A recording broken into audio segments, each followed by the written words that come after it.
a partir do versículo 15 até o versículo 20, é a nossa leitura.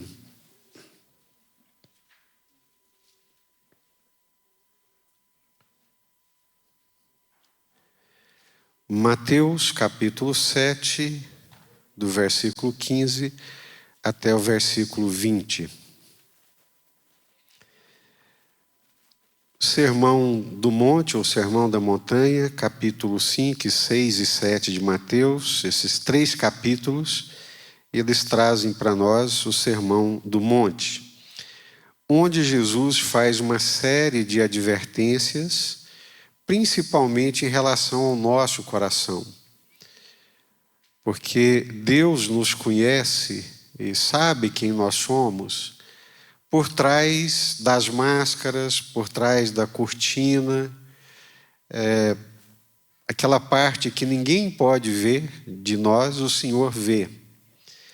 Então, Deus nos conhece pela exatidão da essência do nosso ser.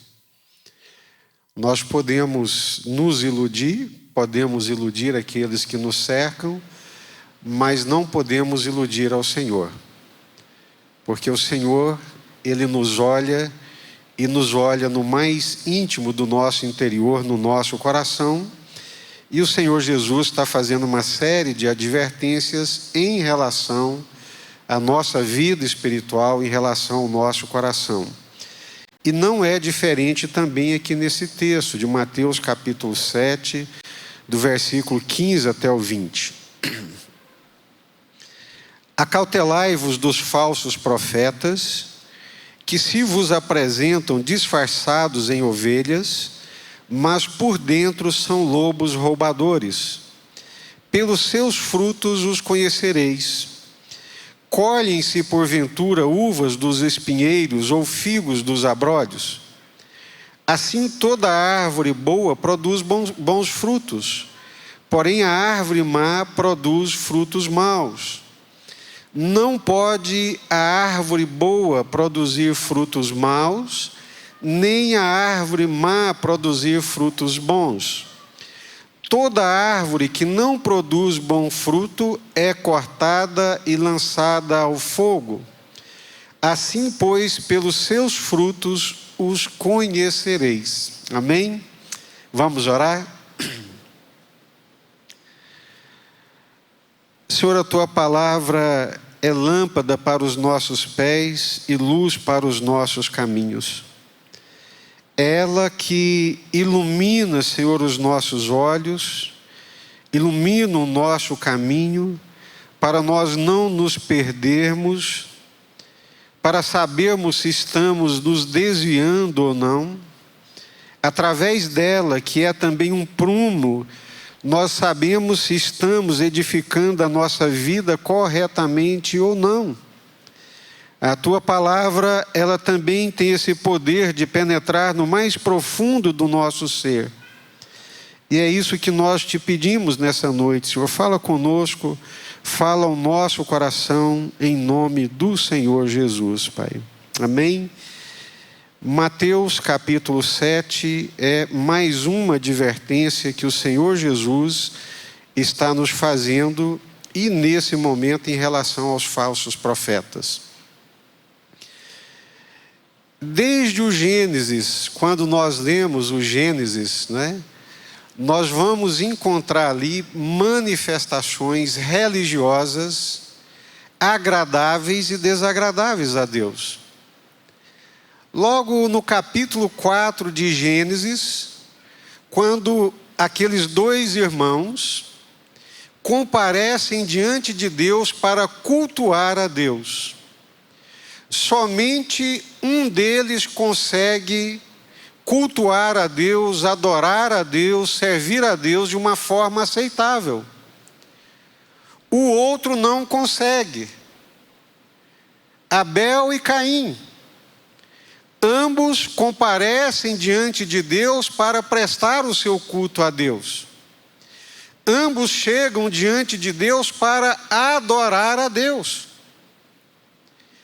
Aquela ideia da oferta que nós encontramos ali, que um oferece um cordeiro, que outro oferece do seu plantio, a ideia da oferta é a ideia de cultuar, de adorar, de comparecer diante de Deus para adorá-lo.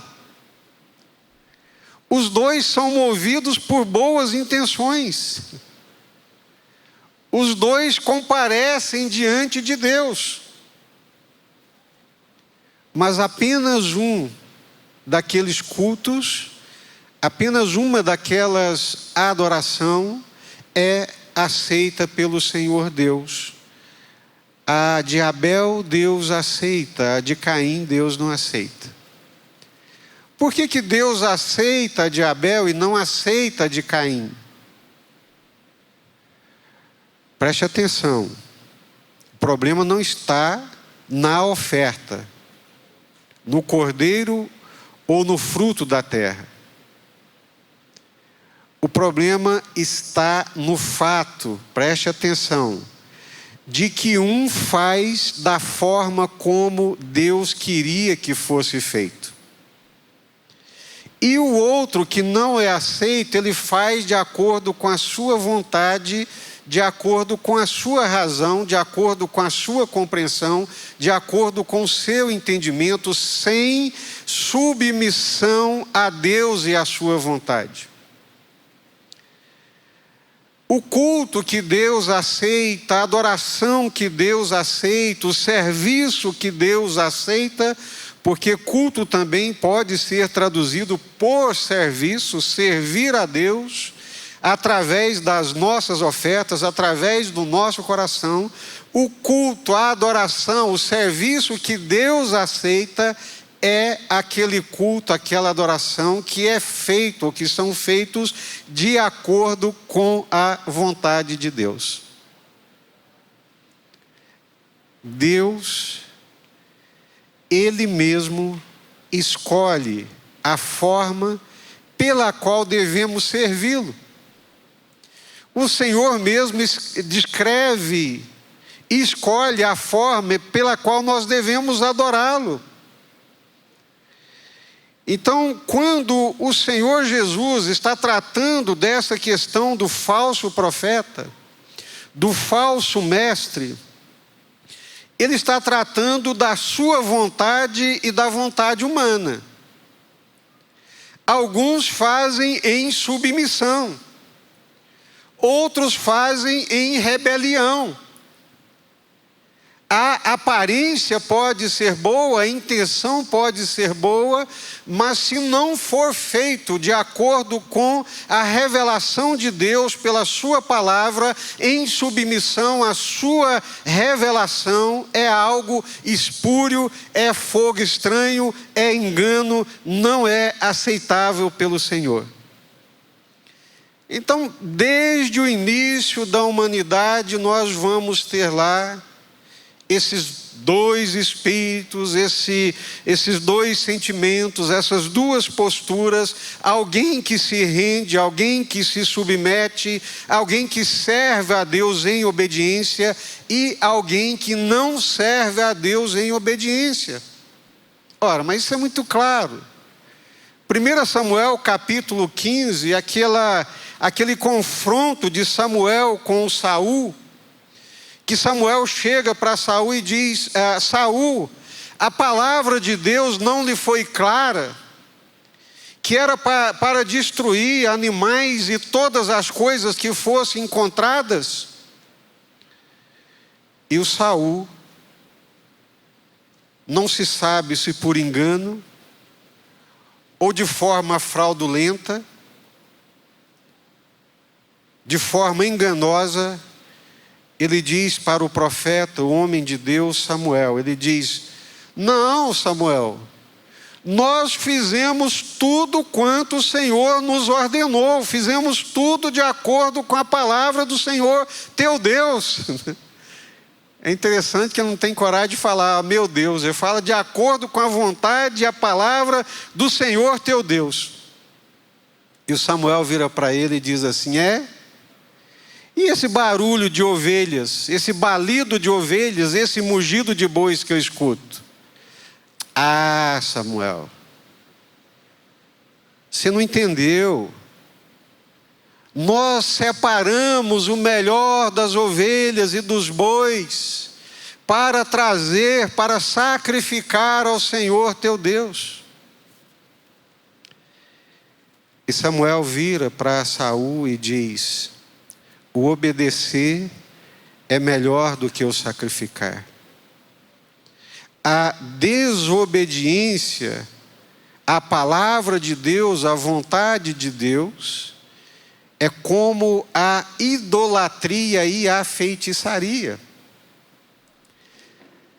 Prestem atenção que Saul, ele tenta de uma forma religiosa, espiritualizada, ele tenta enganar o profeta.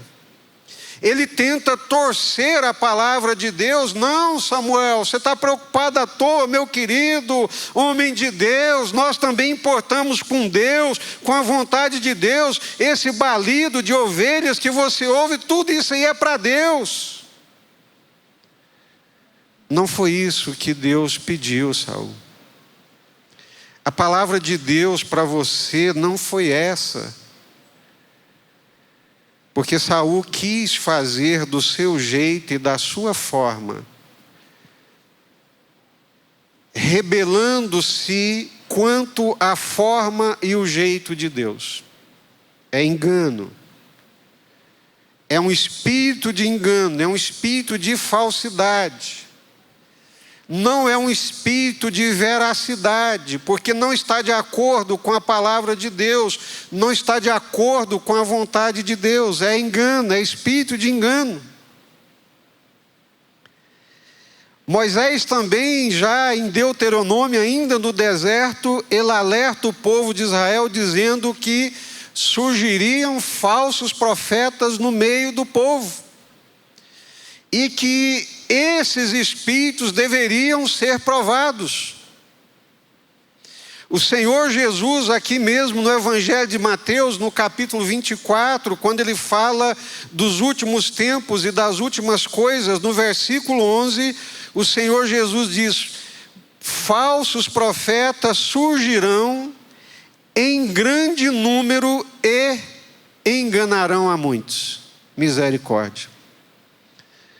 Aqui no Sermão do Monte, para os seus discípulos, o Senhor Jesus está dizendo: acautelai-vos dos falsos profetas. Lá em Mateus, no capítulo 24, encerrando o seu ministério, encerrando o seu tempo aqui na terra, o Senhor Jesus falando sobre o escatom, as últimas coisas, em Mateus 24, 11, ele está dizendo: falsos profetas surgirão em grande número e enganarão a muitos. No versículo 24, pois falsos cristos e falsos profetas surgirão e realizarão grandes sinais e maravilhas a fim de enganar, se possível, enganar até os escolhidos. 1 João 4:1, pois há muitos falsos profetas no mundo. Acautelai-vos dos falsos profetas. Mateus capítulo 7, no versículo 15. O apóstolo Paulo, em Atos dos Apóstolos, no capítulo 20, na sua última viagem missionária, passando pelas cidades onde ele já tinha estabelecido a igreja, por cada uma daquelas cidades ele diz: vocês não mais verão o meu rosto. O Espírito Santo me mostra e me revela que vocês que eu estou vendo aqui não mais me verão. E eles se entristecem, choram, abraçam, beijam Paulo. E ele vai caminhando para Jerusalém, onde será preso. E quando ele chega ali perto de Éfeso, ele não vai para Éfeso, mas ali de Mileto ele manda chamar os presbíteros de Éfeso. e diz assim para eles: eu sei, apóstolo Paulo, que depois da minha partida, entre vós penetrarão lobos vorazes, que não pouparão o rebanho, e que dentre vós mesmos se levantarão homens falando coisas pervertidas para arrastar os discípulos após si ou atrás deles. Essa é uma realidade presente em todo o tempo da fé do povo de Deus, da comunidade do povo de Deus. Falsos profetas e falsos mestres. Como reconhecer um falso profeta? Como nós podemos reconhecer um falso profeta?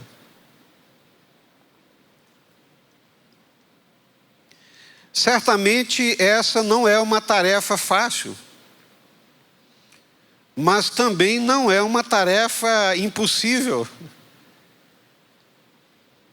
Ela não é uma tarefa fácil porque reluz e brilha ao ponto de se achar que é ouro. Aparenta de uma forma tão boa, numa representação tão boa, que você pensa que é uma ovelha. Não é uma tarefa fácil, demanda discernimento espiritual e conhecimento da palavra. Não basta simplesmente o feeling, né? Aquela percepção, aquela perspicácia. Eu sinto que... Não. Isso é espiritual.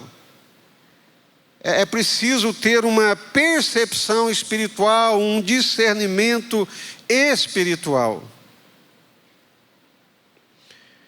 Porque o falso profeta, o falso mestre, é uma elaboração e uma manifestação espiritual. Como reconhecer um falso profeta? O Senhor Jesus está dizendo: acautelai-vos dos falsos profetas, que se vos apresentam como? Como ovelhas. Se apresentam como árvores boas, mas no fundo são lobos vorazes. A primeira coisa que a palavra de Deus nos ensina é o engano. O falso profeta, o falso mestre, ele não é movido pelo Espírito Santo. O Espírito Santo é o Espírito da verdade. É o Espírito da luz. O falso profeta, ele é movido pelo espírito do engano, pela enganação, pelas trevas. Não tem luz, não tem graça de Deus, não tem valores do reino de Deus. O Senhor Jesus, lá em Mateus 24, que eu citei para vocês: falsos profetas surgirão em grande número e enganarão a muitos, porque eles são movidos pelo espírito de enganação. Pois falsos cristos e falsos profetas surgirão, realizarão sinais, grandes sinais, maravilhas, a fim de, com que objetivo, com que propósito? Enganar. Então, o espírito que move o falso profeta é o espírito do engano, da mentira, da enganação espiritual. É um engano espiritual. Não tem a verdade de Deus, não tem a palavra de Deus. Quando nós olhamos para o Novo Testamento, o ministério do profeta é usado por Deus para edificar a sua igreja através da palavra de Deus. Conduzir o rebanho de Deus na palavra do Senhor. Prepara a noiva para entregá-la ao noivo. Quando os discípulos, olha o que é um profeta de verdade. Os discípulos de João Batista. João Batista é um profeta. Os discípulos de João Batista, um dia chegam para João Batista e dizem: Mestre, nós largamos a nossa vida para te seguir. Nós estamos contigo aqui para o que der e vier. Mas agora você começou a falar de Jesus, dizendo que você não é nada, mas quem é tudo é Jesus. Você disse que não é digno nem de desamarrar as sandálias dele, porque ele é que tem que ser seguido, ele é que tem que ser ouvido. E agora, João, como resultado desse testemunho seu, nossa igreja está vazia. Ninguém está seguindo a gente, João. As ofertas caíram, as entradas diminuíram, todo mundo vai atrás de Jesus. João vira para eles e diz: eu nunca vos enganei. Eu nunca disse que eu era o noivo. O meu privilégio e a minha honra é ser amigo do noivo. A noiva não é minha. A noiva é dele. Então, o profeta verdadeiro, ele prepara a noiva para entregá-la ao noivo. Porque ele sabe que a noiva é do noivo, que a igreja não é dele, não é propriedade dele, não foi edificada por ele, não foi salva por ele, mas para o Senhor. Agora o falso profeta, como Paulo está dizendo, ele quer a noiva para si. Como Paulo está dizendo, eu sei que depois da minha partida, lobos vorazes, devoradores penetrarão no meio do rebanho e muitos de vocês mesmos aqui. Misericórdia. Eu não queria estar no meio daquele presbitério, eu não queria estar no meio daquela liderança. Porque Paulo está dizendo pelo Espírito Santo, eu sei que muitos dentre vocês aqui, se levantarão dizendo coisas pérfidas, para trazer a noiva para si, para atrair o rebanho para si, e não para conduzi-lo ao Senhor. Engano, enganação, usa o nome de Deus, a palavra de Deus de forma insidiosa, enganosa, promovendo a vontade do homem e não a vontade de Deus. Acautelai-vos. Primeira coisa, o engano. Segunda coisa, são lobos vorazes. Jesus, no Sermão do Monte, sempre nos chamou a atenção para a representação. Todo o Sermão do Monte, Jesus está falando do hipócrita, do hipocritês, do ator. Aquele que se apresenta como, aquele que representa, ele é um artista, ele é um ator. Eles se apresentam como ovelhas, mas por dentro são lobos devoradores. Aparentemente, você diz que é uma ovelha, mas o coração é de um lobo voraz. é de um lobo devorador. Devemos prestar muita atenção nessa expressão do Senhor Jesus.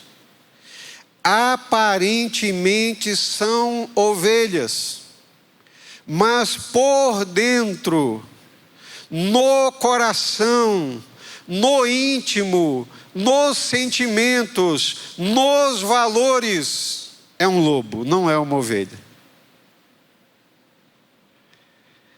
Devemos prestar atenção nessa expressão por dentro, ou seja, no coração são maus. A Bíblia Sagrada, a palavra de Deus, diz que a boca fala daquilo que está cheio o coração. Se nós quisermos conhecer o coração, nós temos que conviver. Precisamos conviver e ouvir e perceber através das falas, através das expressões da fala, das manifestações, daquilo que se fala, porque quando se fala, o coração está sendo revelado. Lá no momento você vai perceber se é libidinoso, se emocionalmente é complicado, se tem uma grande cobiça dentro do coração, se é invejoso, se é cobiçoso, se acerca dos irmãos com interesse nas suas posses, como diz Paulo, de ninguém eu cobicei ouro, prata ou vestimentos.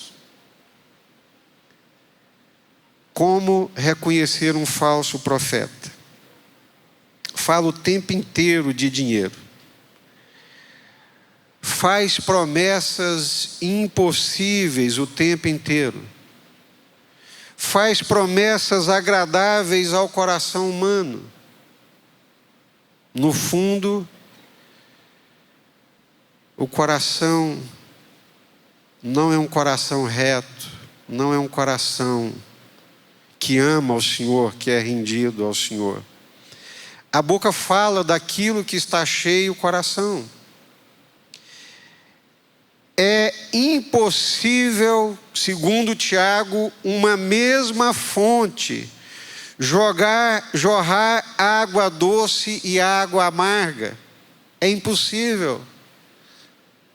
Se no púlpito jorra água doce, e nos bastidores, quando não tem visibilidade, jorra só água amarga, abre os olhos.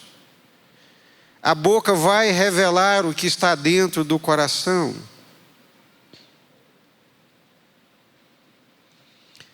Hoje então nem se fala pelas mídias sociais. Eu pego algumas expressões nas mídias sociais que eu falo assim, não pode ser um servo de Deus. E não é porque eu sou maldoso, nem porque eu me tomo como referência. Eu sei das minhas limitações, dos meus pecados, das minhas lutas, mas algumas falas que eu encontro nas mídias sociais, eu tenho que dizer, gente, isso não é água doce, isso aqui não procede do trono de Deus, isso não procede da palavra de Deus. Isso cabe bem num político. Isso cabe extraordinariamente bem em alguém que tem um projeto de poder, mas não cabe bem em alguém que tem um projeto de servo.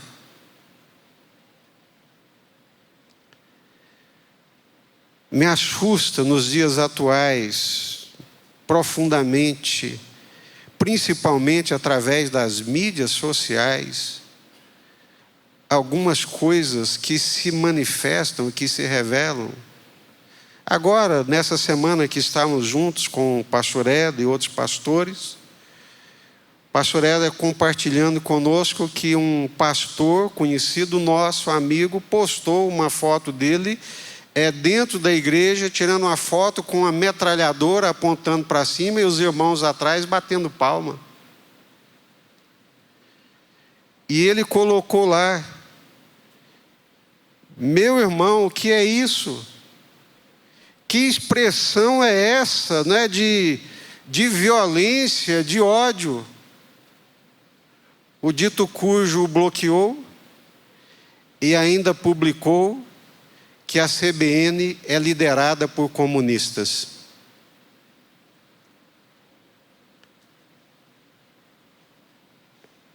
Há algumas expressões, no mínimo, irmãos, elas não são condizentes com o Evangelho de Jesus Cristo.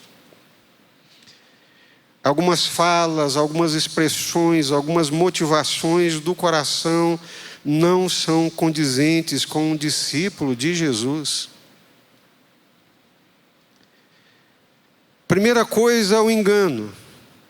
Segunda coisa, a dissonância entre aquilo que aparenta e aquilo que é. Isso é de fundamental importância. Pelos seus frutos os conhecereis. Não adianta falar coisas boas se o coração é mau. Não adianta, vai ficar patente a dissonância. Não adianta falar coisas bonitas, ter um discurso bonito, se as atitudes são más, se as atitudes são perversas. Como podemos conhecer os frutos de alguém? Através da convivência. É a única forma. A única maneira de sabermos se aquilo realmente procede de Deus ou não, não tem nada melhor do que um dia após o outro. Convivência. A telinha engana a gente. O vídeo bonitinho, né, que se fala coisas bonitas, não quer dizer muita coisa. É preciso conviver. É preciso apalpar e pegar os frutos para saber se os frutos são bons ou não. Algumas árvores são extremamente parecidas, capazes de nos iludir, mas a distinção se manifesta ou aparece quando ela dá os frutos. Quando o fruto aparece, aí pelo fruto nós temos uma coisa concreta. Aparentemente é uma árvore boa. O Senhor Jesus disse que é praticamente impossível você distinguir o joio do trigo. Mas quando ambos secam e você pega os cachos e debulha a espiga, você vai perceber que o ramo de trigo, ele dá um fruto que são aquelas sementes do trigo. E quando você pega o cacho do joio e aperta, não sai absolutamente nada. Pelos frutos se conhece as árvores. Assim, pois, pelos seus frutos os conhecereis.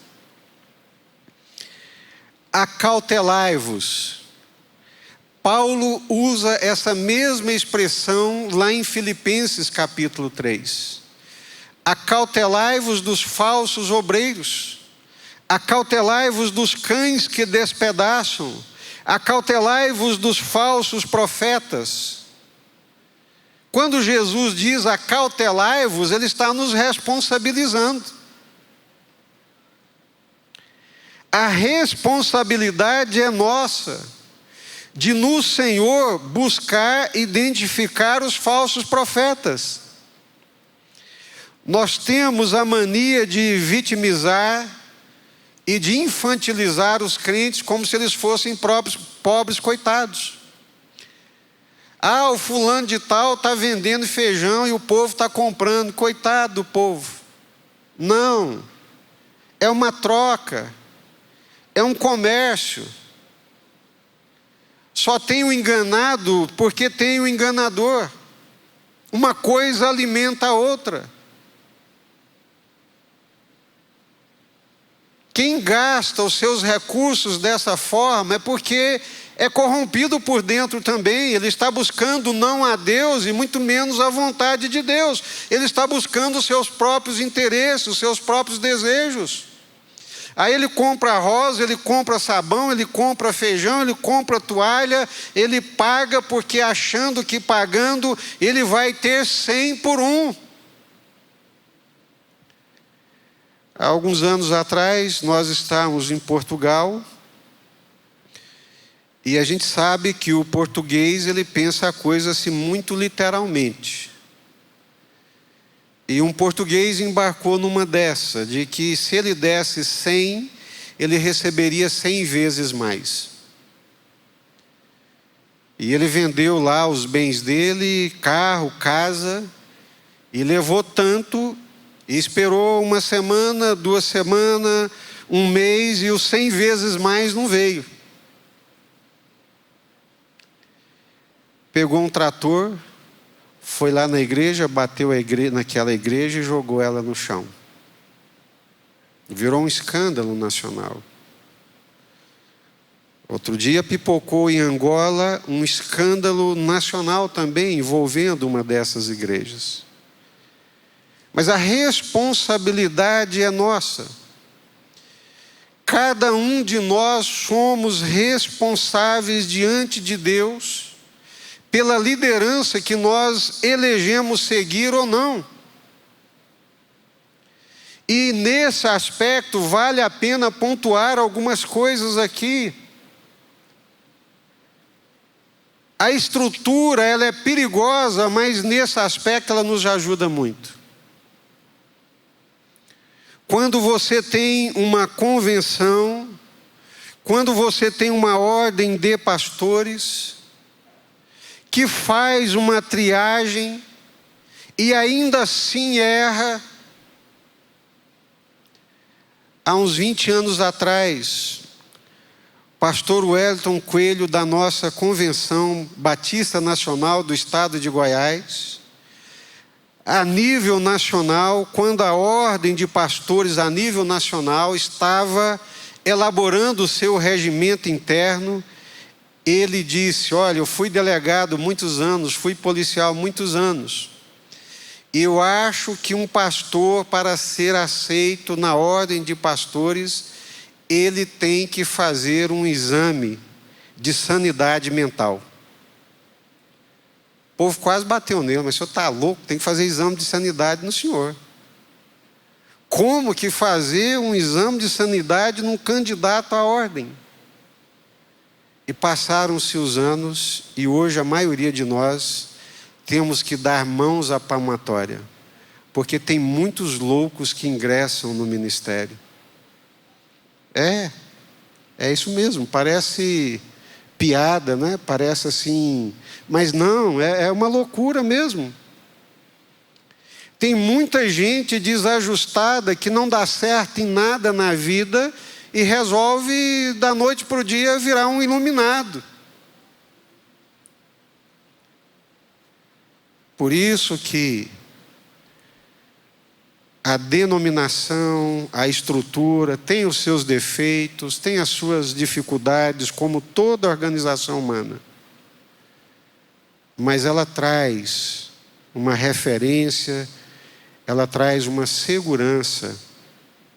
Ela traz uma segurança.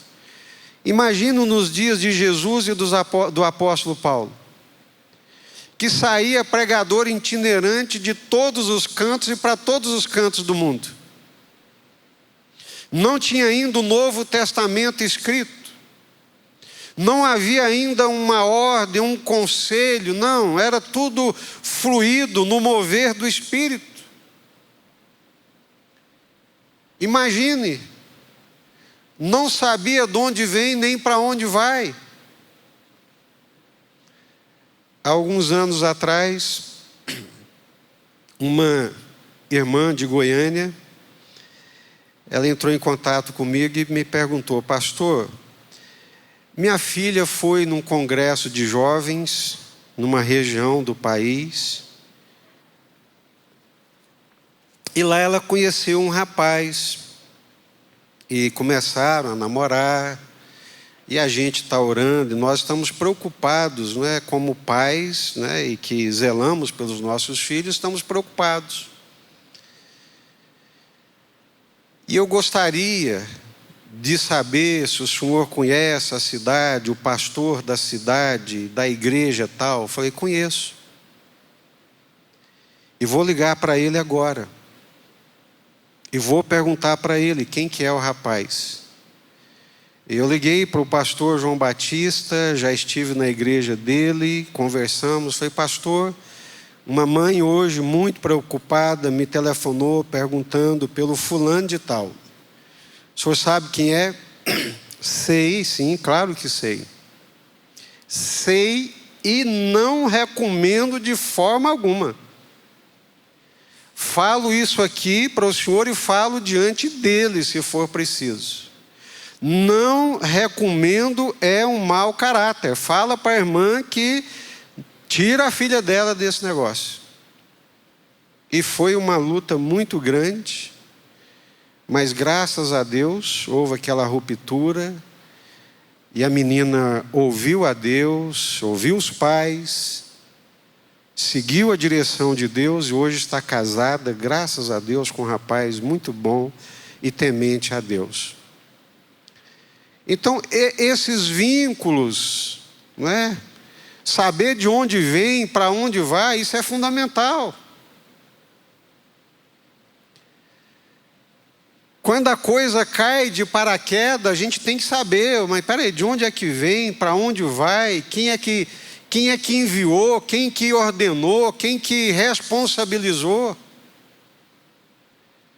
Às vezes me telefonam por causa da convenção e me perguntam, pastor, chegou aqui o fulano de tal dizendo que é pastor, o senhor sabe quem é, o senhor conhece? Sei, é um homem de Deus, é um servo de Deus, pode receber de coração aberto e tranquilo. Então são formas, não é, que Deus nos dá, o entendimento da palavra, o conhecimento da palavra, mas também a convivência, a observação, para nós, como disse o Senhor Jesus, não sermos destruídos por lobos vorazes. Amém? Vamos orar? Essa